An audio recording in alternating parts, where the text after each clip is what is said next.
¿Qué pasa, Michael? Ahora que estamos aquí en un nuevo vídeo, en el día de hoy vamos a hablar del Olympique de Marsella de Igor Tudor. ¡Comenzamos! Michael Ballack, that is an absolute screamer. Pues estamos aquí en un nuevo vídeo y en el día de hoy tenemos que hablar de un proyecto que nos está encantando. En este caso volvemos a la Liga después de hablar del PSG en su día y es para hablar del Olympique de Marsella, de Igor Tudor y de Alexis Sánchez. Sí, hay que hablar del Olympique de Marsella, como ya sabemos, un entorno bastante complicado en los últimos años, ya sabemos por tema de afición, de propietarios y sobre todo ese baile de entrenadores donde Sampaoli fue el último y no cuajó. Hablaremos con Igor Tudor, un entrenador revelación en la Serie A la temporada pasada, pero que también estamos viendo este inicio que pese a los resultados le está costando adaptarse y hacerse la plantilla suya.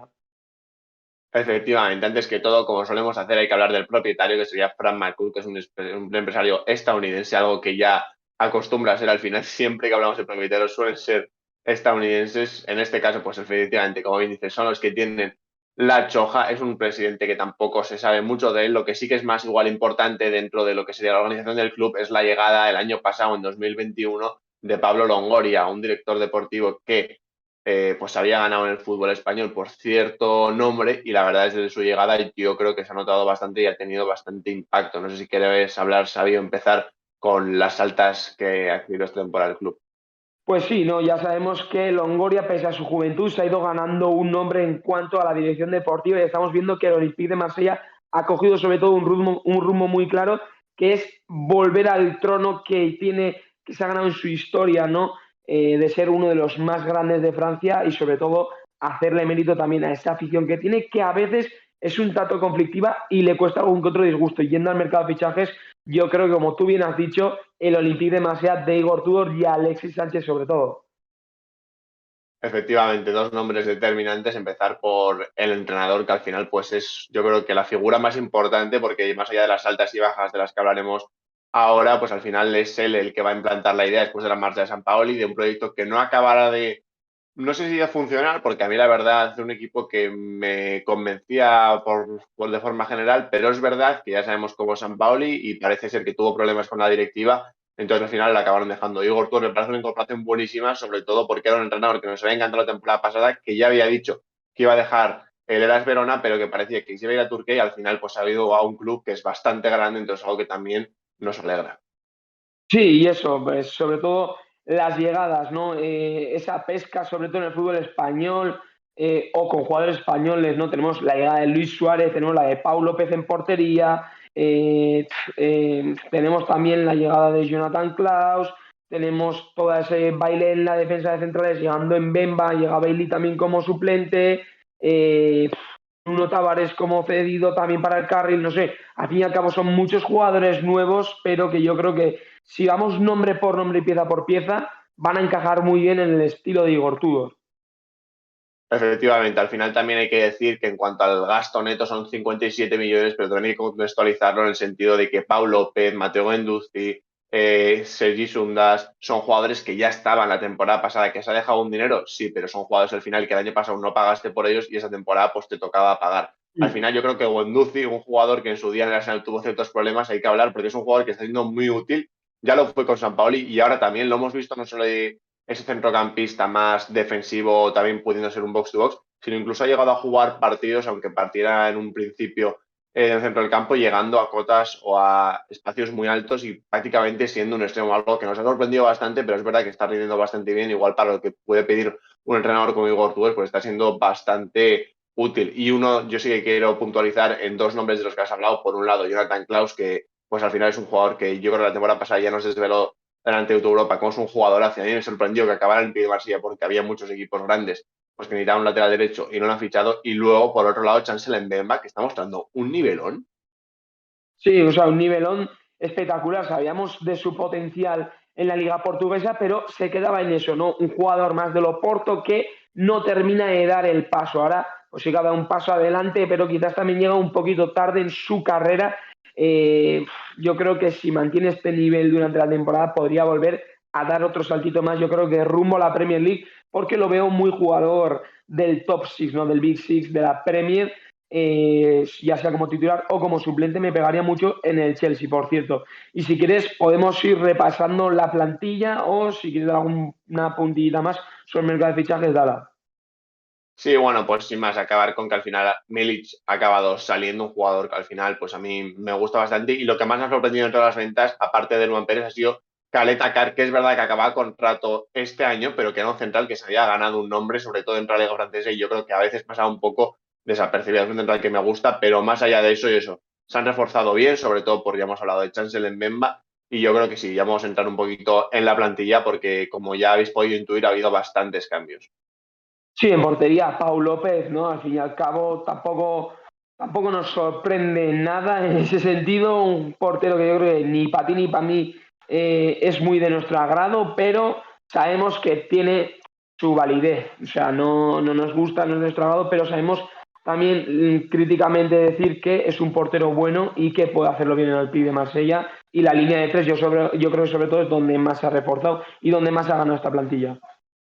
Efectivamente, porque habían perdido jugadores importantes, ya hemos hablado de Caleta Car, hemos hablado de Juan Pérez, pero también habían perdido a Saliba, que había estado cedido y había sido uno de los mejores centrales de la liga, pero al final se han reforzado muy bien. En Bemba ya hemos hablado de ellos, bueno, de él, Valerdi, que ya estaba la temporada pasada, pero que era un jugador que teníamos dudas si podría seguir su progresión, pues parece que se está estableciendo como titular y a bastante buen nivel. También Guigot, que es yo creo que una de las sorpresas dentro de la liga, porque es un central igual menos conocido y como tú hubieras comentado anteriormente, pues ha llegado un Touré, ha llegado un Bailey, que al final son jugadores bastante interesantes y que en cuanto a profundidad de plantilla en un equipo como el Olympique de Marsella me parece que es de bastante nivel.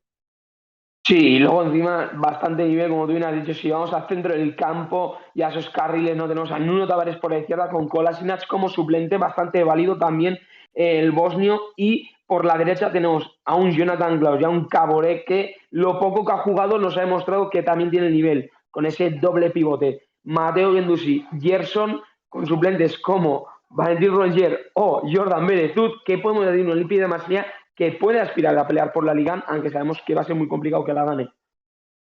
Efectivamente, ya estamos viendo cómo pelear, por lo menos lo va a intentar en el primer tramo de temporada. Ya sabemos que el PSG llega a febrero y coge sexta y ya no le puedes pillar, pero es que ya vemos cómo hasta ahora están con los mismos puntos, 19 empatados con eso. Igual, sensaciones mejores o peores, pero siguen ganando y al final, pues eso, tener tanta, como tú bien has comentado ahora mismo, tener tanta profundidad de plantilla en todas las posiciones, pues te va a dar mucho para poder competir a largo plazo con el PSG en lo que sería la competición liguera. Y luego ya pasando esa especie de doble media punta barra extremo, nos encontramos al final a un Senji Sundas que ya vimos la temporada pasada cómo se estableció como ese jugador que esperábamos en su día, pues sobre todo más que ser un jugador súper desequilibrante, sobre todo porque tiene mucho gol, que tiene esa determinación para encarar ahora, y luego un Payet que es verdad que no ha empezado también la temporada, pero que es un jugador de un nivel superior.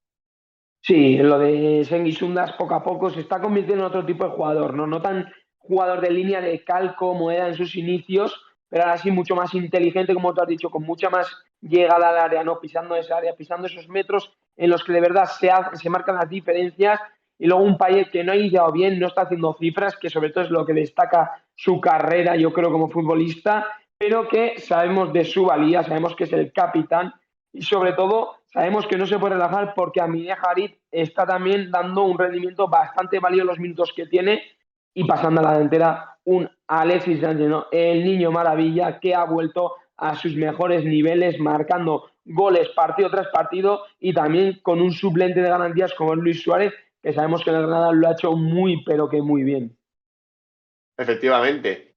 Estamos viendo por ahora cómo Alexis Sánchez es titularísimo, que parece que Luis Suárez lo va a tener complicado, pero también hay que decir que en un momento de la temporada donde se te pueda lesionar alguno de los media puntas barra extremos, pues puedes idear una doble delantera. Yo creo que son dos jugadores que se pueden compenetrar bastante bien. Al final, un Alexis Sánchez que igual viene para dar más rendimiento inmediato, pero que también sabemos que suele tener problemas con las lesiones y que es un poco irregular. Y un Luis Suárez, pues al final tiene todavía muchísimos años para comerse la liga y lo que puede hacer en un futuro. Al final, pues eso, ha llegado encima libre. Yo creo que mejor noticia no puede ser. Y como dice, está haciendo muchas cifras, ya ha marcado 4 goles en apenas 6 partidos, viendo o recordándonos a Alexis del Arsenal. Y como estaréis viendo en pantalla, aquí tenéis pues las dos alineaciones viendo, y para porque la podéis comparar con la de la temporada pasada en la que llega, como podéis ver, ha habido muchísimos cambios, no solo en el esquema, sino sobre todo en cuanto a los nombres. Si te parece, podemos entrar un poquito en las expectativas de cara a esta temporada, Xavi. Yo de cara a esta temporada, pues creo que se van a meter en Champions, como hicieron la temporada anterior. Creo que a nivel de Europa les va a costar pasar de fase de grupos si es que lo hacen finalmente en Champions. Y yo creo que es un proyecto que aún está en construcción. Igor Tudor es un entrenador bastante peculiar, que exige mucho a su plantilla y que sobre todo mantenerlos enchufados el 100% de los partidos y de los minutos es algo que le va a costar porque va a causar algo de conflicto. Por lo demás, yo creo que a medio plazo pueden volver a tocar metal también, pero creo que hay que tener mucho cuidado y mucha paciencia con este proyecto. Sí, la verdad, yo concuerdo bastante contigo. Creo que entrar en Champions creo que no era proyecto. Creo que podemos intentar ilusionarnos en cuanto a la liga, pero siempre siendo prudentes y en cuanto a Champions es que al final, pues bueno, yo creo que lo intentarán. Es verdad que el grupo no es del todo negativo. Al final el Sporting de Lisboa, el Tottenham y el Eintracht de Frankfurt podrías llegar a competir, sobre todo porque no tienes aparte del Tottenham un equipo súper potente, pero es verdad que has empezado los dos partidos perdiendo y ya se te complica un poco. Igual poder aspirar a jugar la Europa League quedando tercero podría ser una alternativa interesante también para poder jugar una competición que igual esté más a su altura. Y como dices, seguir construyendo, poder mantener a tus jugadores, que al final también hemos visto cómo a veces la ha pasado, sobre todo pues equipos de la liga, aunque sean grandes como el Olympique de Marsella, pues que te llega un equipo a la Premier League, te pone 25 o 30 millones sobre la mesa y pierdes a un jugador determinante y al final ahí pesa mucho. Entonces, pues eso, mantener el equipo, seguir confiando en la estructura, confiar en Igor Tudor, también en Pablo Longoria, que lo está haciendo muy bien y yo creo que pues a seguir disfrutando y pues en un Olympique de Marsella que al final, no se os olvide, es el único equipo inglés que ha ganado una Champions League. Equipo inglés, sobre todo, eso, espectacular, ¿no? Inglés con costa en el Mediterráneo, es lo que tiene, al fin y al cabo, la geografía es muy peculiar y ya sabéis, si no queréis ser peculiares vosotros, no estar aquí al tanto de todo, al tanto de todas las tonterías que soltamos por la cual, ya sabéis, tenéis que suscribiros, dar like, activar la campanita y seguirnos en nuestras redes sociales que son TikTok, Twitch y Twitter, ya sabéis, toda la actualidad. Efectivamente. Chao. Agur.